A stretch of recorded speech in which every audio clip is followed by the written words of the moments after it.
Hansel and Gretel. Once upon a time, there were two little children named Hansel and Gretel. They lived in a tiny wooden house with their dad and stepmother near a big forest. Their family was very poor and didn't have enough food to eat. One night, Hansel and Gretel heard their stepmother whispering, "We must take the children into the forest and leave them there to fend themselves." First, the father disagreed, but later agreed as they had no food to offer the children.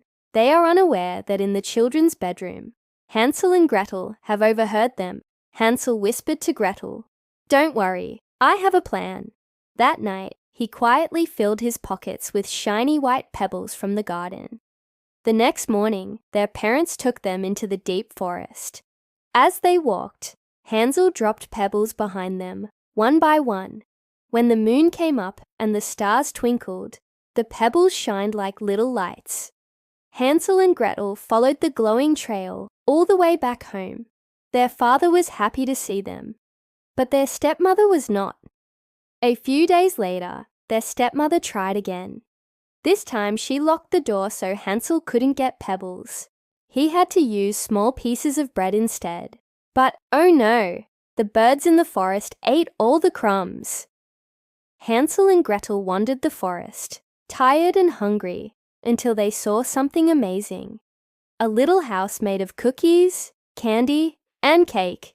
They nibbled on the candy door when suddenly the door opened. A sweet old lady smiled and said, "Come in, little ones."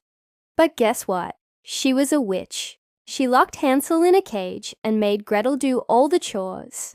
The witch wanted to eat them, but Gretel was clever and brave. When the witch asked her to check the oven, Gretel said, "I don't understand." The witch leaned in to show her, and Gretel pushed her in and shut the door. Hansel and Gretel hugged and found shiny jewels in the witch's house.